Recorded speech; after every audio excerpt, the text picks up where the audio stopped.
میرے محبوب کریم صلی اللہ علیہ وسلم کی زندگی میں نفاست ہے. حضور نے لوگوں کو شرمندہ کرنا پسند نہیں کیا. ایک شخص حضور کے گھر میں مہمان آیا رات کے وقت میں. اس نے کہا میں نبی پاک صلی اللہ علیہ وسلم کے آپ نے سنا ہوا ہے کہ اتنا زیادہ گھر کے اندر گنجائش نہیں تھی رہنے کی. حضور کئی دفعہ مسجد میں ٹھہراتے تھے یا مہمانوں کو صحابہ میں بانٹ دیتے تھے. وہ کہنے لگا میں نے آپ کے گھر میں ہی قیام کرنا ہے. پھر میں ٹھیک ہے آ جاؤ.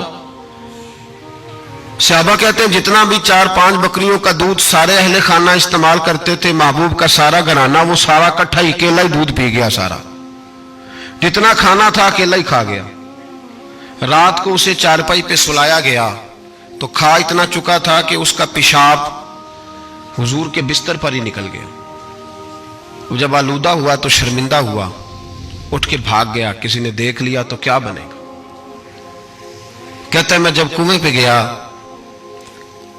جا کے میں نے غسل کیا، کپڑے دھوئے تو خیال آیا میری تو سونے کی انگوٹھی رہ گئی ہے وہاں. اب طبیعت اجازت نہیں دیتی تھی کہ وہاں لوگ کٹھے ہو گئے ہوں گے. یہاں نماز کے دوران اگر کسی کا موبائل بج جائے نا تو پکے نمازی ناراض تو نہیں ہو جائیں گے آپ لوگ؟ جو زیادہ پکے نمازی پکے، ان سے نہیں معافی ملتی. وہ جو کچا پکا ہے بیچارہ وہ شاید کسی وقت معافی دے دے. پکے نمازی نہیں معافی دیتے. کہتے تیرا بج کیسے گیا، تو نے سمجھا ہی نہیں. مجھے ایک شخص نے نا ویڈیو دکھائی، کہنے لگا جی تسی بڑی وکالت کر دیا مولویاں دا حال ویکھو. میں ڈر رہا تھا، میں نے کہا پتہ نہیں اب کیا نکلے گا. کہتے میں نے خود ریکارڈ کی ہے. تو میں نے کہا دکھاؤ.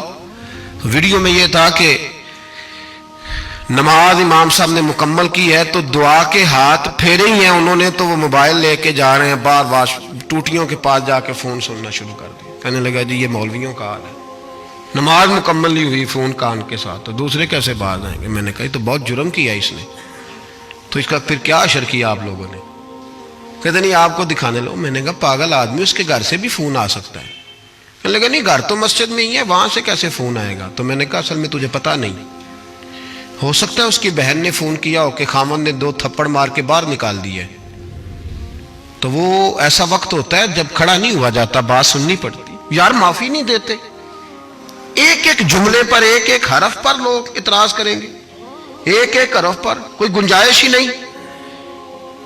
حضرت سیدنا انس بن مالک رضی اللہ تعالیٰ عنہ فرماتے ایک صحابی اپنے غلام کو مار رہے تھے تو نبی پاک پہنچ گئے. حضور نے فرمایا اسے معاف کر.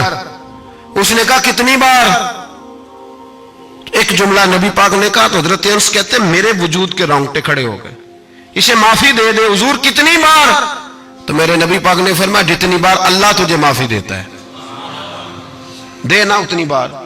وہ اگر تجھے بات بات پہ پکڑے تو تیرا کیا اثر کرے، سوچنا. اور رب زیادہ قادر ہے تجھ پر. ہم شرمندہ کرتے ہیں لوگوں چھوٹی چھوٹی باتوں پر، چھوٹی چھوٹی باتوں پر ہم احساس نہیں کرتے. احساس کی دولت حسن ہے زندگی میں. اور میرے رسول کا کمال یہ ہے کہ دنیا میں آج جتنا بھی احساس ہے یہ سارا میرے نبی کا دیا ہوا ہے. احساس جتنا بھی اس وقت ہے یہ سارا میرے رسول کا عطا کردہ ہے. اب میرے اعلیٰ حضرت فرماتے ہیں لوگ دنیا میں گزرتے ہیں نا، لوگ گزرتے ہیں تو وہ جدھر جدھر سے گزرتے ہیں نا وہ بستیاں اجاڑتے جاتے. بادشاہ عرب کے بستیاں اجاڑتے تھے. اعلیٰ حضرت فرماتے ان کی مہک نے دل کے غنچے کھلا دیے. وہ جو جس راہ چل دیے ہیں کوچے بسا دیے ہیں، بس جب آ گئی ہیں جوش رحمت پہ ان کی نظریں جلتے بجھا دیے ہیں، روتے ہنسا دیے. یہ کمال تھا میرے رسول پاک صلی اللہ علیہ. وہ شخص کہتا ہے میں انگوٹھی سونے کی رہ گئی تو دل میں خیال یہ تھا کہ واپس جاؤں گا تو وہاں تو حالات ہی بڑے گڑبڑ ہوں گے، لوگ اکٹھے ہوں گے، شرمندگی ہوگی، میں پیشاب کر رہا ہوں بستر پہ، حال بڑا سخت ہوگا، اتنے لوگوں کا سامنا کیسے کروں گا. لیکن مجبوری تھی، انگوٹھی سونے کی تھی، بڑی قیمتی تھی. کہتے ہیں اس انگوٹھی کی مجبوری نے مجھے شرمندگی کا سامنا کرنے پہ مجبور کیا. اور جب میں آ کے حضور کے کمرے کے باہر کھڑا ہوا تو وہاں تو کوئی بھی نہیں تھا. اللہ کے رسول نے بالٹی میں پانی رکھا ہوا تھا، میرے پیشاب پر پانی بہا رہے تھے. خود رسول پاک فرماتے ہیں حضور پانی بہا رہے تھے اور جب میری طرف دیکھا تو محبوب نے مسکرا کے فرمایا غسل کر لیا آپ نے؟ آپ کو تکلیف ہوئی جب انسان کا معدہ کمزور ہو تو ایسی چیزیں ہو جاتی ہیں، فکر نہ کریں، بیٹھے میں ناشتہ لاتا ہوں۔ کہتے ہیں حضور کے جملے تھے کہ طوفان تھا، وہ حضور کی گفتگو تھی کہ میرے اندر کی ہر چیز بجھاتی جا رہی تھی۔ تیری پہلی نظر کا وار توبہ، دل اب تک دعائیں دے رہا ہے۔ فرماتے ہیں وہ جملے تھے کہ سکتہ کر گئے، تزکیہ کر گئے، تصفیہ باطن کر گئے۔ محبوب یہ کہہ کہ گزرنے لگے تو میں نے بازو تھام لیا، میں نے کہا محبوبہ میں زیادہ پڑھا لکھا تو نہیں، سیانا تو نہیں، زیادہ کھانے والا موٹا تازہ آدمی ہوں، حضور میں کوئی انالیسز نہیں کر سکتا، تجزیہ نگار نہیں، باریک نہیں، پر میرا موٹا دماغ بھی مان گیا ہے کہ آپ واقعی اللہ کے سچے رسول ہیں۔ میرا موٹا دماغ بھی مان گیا ہے کہ آپ واقعی اللہ کے۔ وہ گھر گیا اور قبیلے کے ایک بندے کے پاس گیا۔ حضرت انس بن مالک کہتے ہیں جب واپس آیا تو 500 آدمی ساتھ تھا۔ کہنے لگا سونیا میں اکیلا نہیں آیا، ساری برادری سارا قبیلہ لایا ہوں اور سب کو میں نے بتایا ہے کہ دنیا میں جسے میں دیکھ کے آیا ہوں ایسا تم نے کبھی نہیں دیکھا ہوگا، جس کی میں زیارت کر کے آیا ہوں ایسا نہیں تم نے دیکھا ہوگا۔ تو محبوبہ ہم سارے آئے ہیں، پڑھائے کلمہ، ہم بھی آپ کے غلام بننا چاہتے ہیں۔ ہم شرمندہ کر کے بڑے راضی ہوتے ہیں، بڑے راضی، لوگ معافیاں مانگ رہے ہیں، منتیں کر رہے ہیں، جناب غلطی ہو گیا تو ہوئی کیوں؟ میں تو ایسا ہوں، میں نے تو کبھی نہیں کی، میری مثال دیکھ لو، میں تو، لوگ فوراً دلائل دیں گے۔ او بھائی کسی کو شرمندہ کر کے تجھے کیا ملے گا؟ کسی شخص کو تھوڑی دیر کے لیے جھکا کے تیرے نفس کی کون سی تسکین ہے جو حاصل ہوتی، تیرے وجود کے اندر کون سی؟ اور ناراض نہ ہونا، یہ ہر طبقے کا معاملہ ہے، جتنا کوئی اس کے نیچے ایک آدمی ہے یا 2 آدمی ہے، وہ روب ڈال کے خوش ہوتا ہے، وہ اس کو پریشان کر کے نیچا دکھا کے راضی ہوتا ہے۔